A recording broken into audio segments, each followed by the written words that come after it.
Welcome to Sivam filters. நம்ம இன்றைக்கி என்ன டாபிக் பற்றி பார்க்க போகிறோம்னா, பேஸ்மெண்ட் லெவலில் பிசிசி ஒர்க் எப்படி பண்ணணும்னு சொல்லி பார்க்கலாங்க. பிசிசினா பிளைன் சிமெண்ட் காங்கிரீட், இதே ஆர்சிசினா ரெயின்ஃபோர்ஸ்மெண்ட் சிமெண்ட் காங்கிரீட்டுங்க. கம்பி யூஸ் பண்ணால் ஆர்சிசின்னு சொல்லுவோம், கம்பி யூஸ் பண்ணால் போகிறது வந்து பிசிசின்னு சொல்லுவோம். பிளைன் சிமெண்ட் காங்கிரீட் எப்படி போடலாங்கிறத பற்றி பார்க்கலாங்க. நம்ம சேனல் யாராச்சும் சப்ஸ்கிரைப் பண்ணால் பார்த்துட்டு இருந்தீங்கன்னா சப்ஸ்கிரைப் பண்ணிக்கோங்க. சிவம் பில்டர்ஸ் கோயம்புத்தூர். நம்ம ஆஃபீஸ் லொகேஷன் எங்கே இருக்குன்னு பார்த்தீங்கன்னா கோயம்புத்தூர் டு திருச்சி ரோட் பாப்மெட்டி ரோடு தாங்க நம்ம ஆஃபீஸ் லொக்கேட் ஆகிருக்குதுங்க.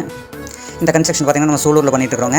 நான் இந்த சூலூர் கன்ஸ்ட்ரக்ஷன் மட்டும் டே 1 ஃபுல் அண்ட் ஃபுல் வீடியோ போட்டுகிட்டே இருக்கிறேங்க. இதை நல்லா வாட்ச் பண்ணிங்கன்னா தெரியும் ஒருத்தர் வீடு கட்டும்போது என்னென்ன ப்ராசஸ் பண்ணலான்னு சொல்லிட்டு. மற்ற சைட் நான் இடையில நடக்கிற ஒர்க்கில் எதுவுமே போடலிங்க.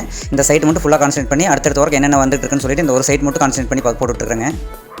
நான் ஏற்கனவே சொன்ன மாதிரி பிசிசி ஆர்சிசி, பிசிசினா பிளைன் சிமெண்ட் காங்கிரீட்டுங்க, ஆர்சிசினா ரெயின்ஃபோர்ஸ்மெண்ட் சிமெண்ட் காங்கிரீட். பிசிசி எப்போ போகணும்னா, நம்ம பேஸ்மெண்ட் ஹைட் வந்து ஒரு 3 feet 2.5 feet இருந்துச்சுன்னா நம்ம நார்மல் பிசிசியே போதுமானதுங்க. இதே பேஸ்மெண்ட் லெவல் வந்து ஒரு 5 feet 6 feet லெவல் போகுதுன்னா கன்ஃபார்மாக ஆர்சிசி தான் போடணுங்க. கம்பி கட்டி காங்கிரீட் எப்படி ரூஃப் போடுறோமோ அதே போல தான் போடணுங்க. இந்த சோலூர் சைட் பார்த்திங்கன்னா நம்ம பேஸ்மெண்ட் ஹைட் பார்த்திங்கன்னா ஃப்ளோரிங் லெவல் பார்த்திங்கன்னா 2.75 feetங்க. அதனால் நம்ம பிசிசி லெவலுக்கே போயிருக்கிறோங்க.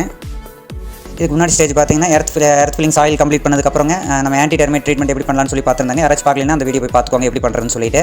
நெக்ஸ்ட் பார்த்திங்கன்னா பிசிசி பார்த்திங்கன்னா 1.5 ஜல்லி தான் யூஸ் பண்ணணுங்க. 1.5 ஜல்லினா 40 mm மெட்டலுங்க.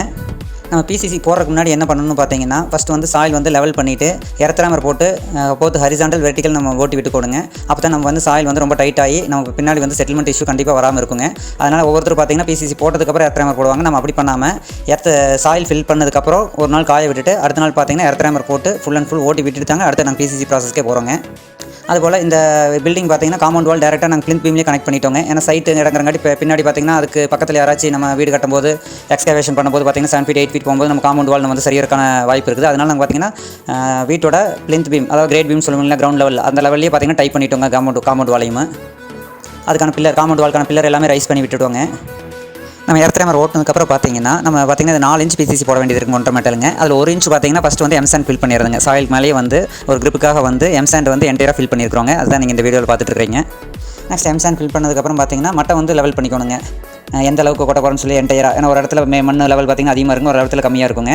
அதனால் லெவல் பண்ணி வச்சுக்கோணுங்க. இந்த பிசிசி பார்த்திங்கன்னா நம்ம நார்மலாக ஜல்லி கொட்டிட்டு எம்சாண்டி சிமெண்ட் கலக்கி மேலே கொட்டாமிங்க. நம்ம பார்த்திங்கன்னா காங்கிரீட் மிஷின்லேயே கலக்கி போடுறோங்க. இதோடைய ரேஷியோ பார்த்திங்கன்னா 1:4:8ங்கிற மாதிரி ரேஷியோ போட்டிருக்கோங்க. ஏன் மிஷினில் கலக்கிறோம்னு சொன்னிங்கன்னா அப்போ தான் ஈவனாக கலக்கி நமக்கு அதோட ஸ்ட்ரென்த் வந்து 100% அச்சீவ் ஆகுங்க. ஒரு சில இடத்துல பார்த்திங்கன்னா ஜல்லி போட்டு மேலே வந்து எம்சாண்டையும் சிமெண்ட்டையும் மிக்ஸ் பண்ணி பரப்பி விட்டுட்டு லைட்டாக ஜல்லி விளைவி மட்டும் போட்டுருவாங்க. அது பின்னாடி பார்த்திங்கன்னா உங்களுக்கு செட்டில்மெண்ட் இஷ்யூ அந்த மாதிரி ப்ராப்ளம் வரக்கான வாய்ப்புகள் அதிகங்க. நம்ம அது மாதிரி பண்ணாமல் concrete machine full and full concrete மிஷினில் ஃபுல்லாக கலக்கி போட்டு இப்போ ஈரப்பதம் பார்த்திங்கன்னா கரெக்டாக மெயின்டைன் பண்ணணுங்க. ரொம்பவும் தண்ணி இல்லாமல் ரொம்பவும் வந்து வரக்கலவே இல்லாமல் கரெக்டாக மெயின்டைன் பண்ணி போட்டோம்னா எர்த்ராமர் போடுறது ஈஸியாக இருக்குங்க. அதுபோல் பிசிசிக்கு நம்ம காங்கிரீட் மிஷின் நல்லா கலக்கி போட்டதுக்கப்புறங்க லெவல் பண்ணி விட்டுட்டு மேஷன் வச்சு லெவல் பண்ணி விட்டுட்டு போத் ஹரிசாண்டல் வெர்டிக்கல் வந்து எர்த்ராமர் 2 time ஓட்டி விடணுங்க. அப்போ தான் நம்ம வந்து 100% வந்து ஸ்ட்ரென்த் அச்சீவ் ஆகுங்க. இந்த மாதிரி பண்ணுறதுனால பார்த்தீங்கன்னா டைல்ஸான செட்டில்மெண்ட் இஷ்யூ கண்டிப்பாக வராதுங்க. டைல்ஸ் போடும்போது செட்டில்மெண்ட் இஷ்யூ நாங்கள் 1 year 2 years கழிச்சு பார்த்தீங்கன்னா செட்டில்மெண்ட் இஷ்யூ கண்டிப்பாக உங்களுக்கு வராதுங்க. இதே கன்சல்டேஷன் பார்த்தோன்னா 2 ஸ்டேஜாக பண்ணியிருக்கோங்க. 1 feet ஒரு மட்டும் கன்சல்டேட் பண்ணிவிட்டு மறுபடியும் பார்த்தீங்கன்னா ஃபைனலாக 2.75 feet ஒரு மட்டும் கன்சல்டேட் 2 ஸ்டேஜாக பண்ணியிருக்கிறோங்க. நெக்ஸ்ட் பார்த்திங்கன்னா இந்த எர்த்ராமருடைய வெயிட் கெப்பாசிட்டி, அதாவது டன் கணக்கில் சொல்லுவோம் எத்தனை டன் வந்து ப்ரெஷர் நம்ம வந்து அழுத்துறோன்னு சொல்லிட்டு மினிமம் 5 tons யூஸ் பண்ணிக்கோங்க. மேக்ஸிமம் 10 tons வரைக்கும் யூஸ் பண்ணலாங்க. இதில் நம்ம பார்த்திங்கன்னா 7 ton மிஷின் நம்ம யூஸ் பண்ணியிருக்கோங்க.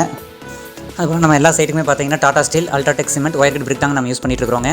நம்ம பில்டிங் மெட்டீரியல்ஸில் எந்த ஒரு காம்ப்ரமைஸும் கிடையாதுங்க. இதுபோல் உங்களுக்கும் குவாலிட்டியான கன்ஸ்ட்ரக்ஷன் பண்ணணும்னா சிவம் பில்டர்ஸ் கோயம்புத்தூர் கான்டாக்ட் பண்ணுங்கள். தேங்க்யூ.